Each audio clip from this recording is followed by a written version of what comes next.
This is a test only for geniuses. You need to cross this room, but without stepping on the black and white squares on the floor. There are only a few yellow squares on the floor, but they are far apart from each other. The first girl just took a look and said no one could do it. As expected, she was eliminated. Next came the second girl. She threw a rope, fixed it to the opposite door, and crossed the room along the rope. The third boy was very strong. With a light jump, he quickly crossed the room. As for the fourth boy, he exploited a loophole in the problem by resting his elbows and knees on the ground and inching forward bit by bit. At this point, only one boy remained. He just looked at the room and walked straight through. Amazingly, he also passed the test. Everyone else was stunned. The boy said the problem was no stepping on squares, but the squares on the floor weren't equal in length and width, so they were rectangles, not squares. The examiner was very satisfied and took them to the next round of testing. In this round, they had to navigate a maze within 5 minutes, then climb stairs to ring a bell upstairs. But only the first 3 people to ring the bell would be accepted. With the sound of the bell, the fourth test officially began.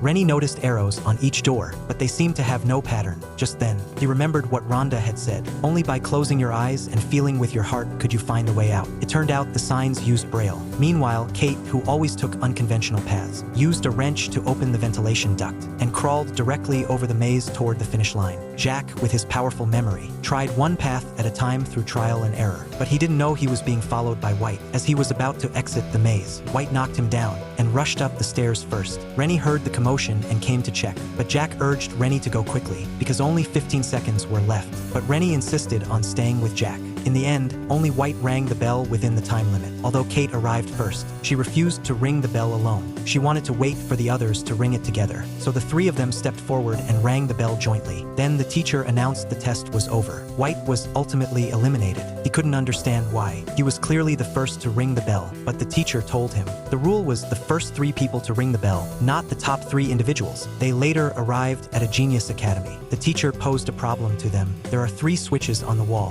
one of which controls the light in the upstairs classroom. If you can only go upstairs once, how can you determine which switch controls the light? Other students tried to answer first, but were silenced by the girl's glare. So the teacher asked the girl to answer. She gave a made-up answer seriously, but it was clearly wrong. Other students also tried to answer, but still no one got it right. Just then, Rennie raised his hand. He said to first press the first switch. Wait 10 minutes watching this video, then turn off the first switch, press the second switch, and run upstairs to check. If the light was on, it meant the second switch was correct. If the light was off, touch the bulb with your fingers. If the bulb was hot, it had been powered on before, so the first switch was correct. If the bulb was cold, the third switch was correct. The teacher was immediately impressed by Rennie, but Kate gave an even simpler answer.